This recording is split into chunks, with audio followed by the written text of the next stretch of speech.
কাপুৰপুৰী থানত অষ্টাদশ বাৰ্ষিক ধৰ্মালোচনী সভা। অষ্টাদশ বাৰ্ষিক ধৰ্মালোচনী সভা উপলক্ষে আজি অন্তিম দিনাও বিশাল জনসমুদ্ৰত পৰিণত হয় দৰঙৰ ঐতিহাসিক কাপুৰপুৰী থান প্ৰাংগণ।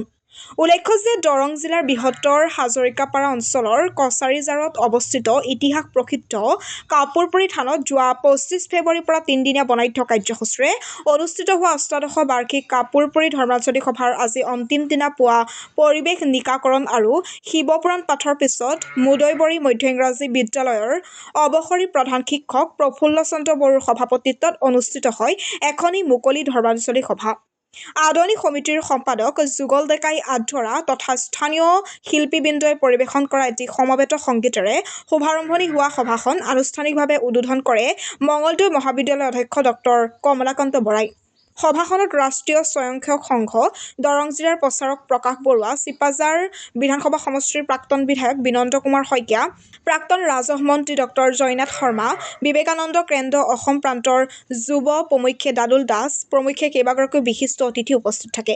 তিনিদিনীয়াকৈ অনুষ্ঠিত ধৰ্মালোচনী সভাখনত বৃহত্তৰ হাজৰিকাপাৰা অঞ্চলৰ উপৰিও জিলাখনৰ ভিন্ন প্ৰান্তৰ ধৰ্মপ্ৰাণ ৰাইজৰ উপস্থিতি আছিল উল্লেখযোগ্য। হাজৰিকাপাৰাৰ পৰা মানৱজ্যোতি বৰুৱাৰ ৰিপৰ্ট, AIN লাইভ।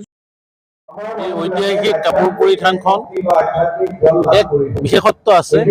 এই বিশেষত্ব হ'ল এই থানখনৰ এডাল গছত 7ডাল গছ। এই 7ডাল গছৰ তলত এখনি পীঠ আছে। এই পীঠখনতে আমি নৈবেদ্য ধূপ আদি আগবঢ়াওঁ। আৰু বিশেষত্ব হ'ল যদিও শক্তিপীঠ ইয়াত পূজা পাতল নহয় আৰু এইখন প্ৰচাৰ আৰু প্ৰচাৰৰ কাৰণে 2008 চনৰ পৰা এখন ধৰ্মালোচনী সভা পাতি অহা হৈছে আৰু এই ধৰ্মালোচনী সভাখনৰ এইবাৰ তেওঁলোকতকৈ আমাক পৃথক কৰি ৰাখিছে। সেই কথাটো আপোনালোকে অনুভৱ কৰে, হয়তো ময়ো সেই কথাটো বিশ্বাস কৰোঁ।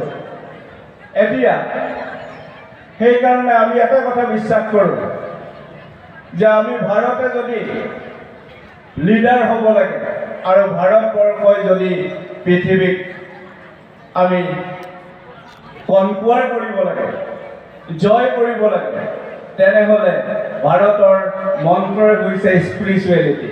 সেইকাৰণে স্বামী বিবেকানন্দই কৈছিল, deluge the land with your spirituality and conquer the world not by sword like Hitler, it should be by spirituality.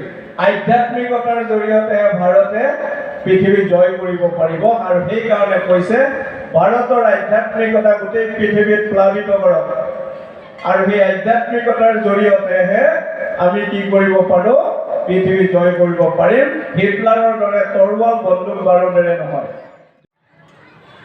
এটা বিধি ব্যৱস্থাৰ কথাও মনত ৰাখে।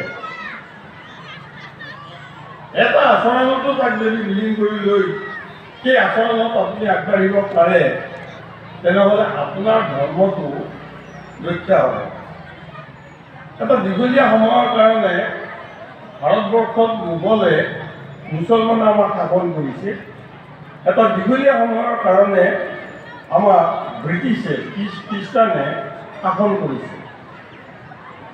এতিয়া মোগল আৰু মুছলমান আৰু খ্ৰীষ্টানে আমাক শাসন কৰাৰ পিছতো আজিৰ দিনটোত আমি কি কাৰণলৈ নিজকে গৌৰৱান্বিত কৰি নিজক এজন সনাতনী ধৰ্মৰ বাহক বুলি ক'ব পৰা অৱস্থাত এইকাৰণে আছে আমাৰ মনত এটা দৰ্শন আমি ৰাখিছোঁ আৰু সেই দৰ্শনটো আমি আমাৰ জীৱনত প্ৰয়োগ কৰিবলৈ চেষ্টা চলাইছোঁ। প্ৰয়োগে সফলা বিদ্যা। আমাৰ ইয়াত বহুতো অভাৱ আছে। এই অভাৱবোৰ আমি পৰৱৰ্তী সময়ত আমাৰ চৰকাৰলৈ অনুৰোধ জনাওঁ আপোনালোকৰ চেনেলৰ জৰিয়তে, যাতে এই ক্ষেত্ৰখনি উন্নয়ন কৰি ইয়াত এক পৰ্যটনস্থলীলৈ ৰূপান্তৰ কৰিব পাৰি। তাৰ বাবে আমি আপোনালোকৰ চেনেলৰ জৰিয়তে আমি চৰকাৰক আবেদন জনালোঁ। যিকোনো খবৰ আৰু বিজ্ঞাপনৰ বাবে যোগাযোগ কৰক 7896121996 লগতে 7002537271।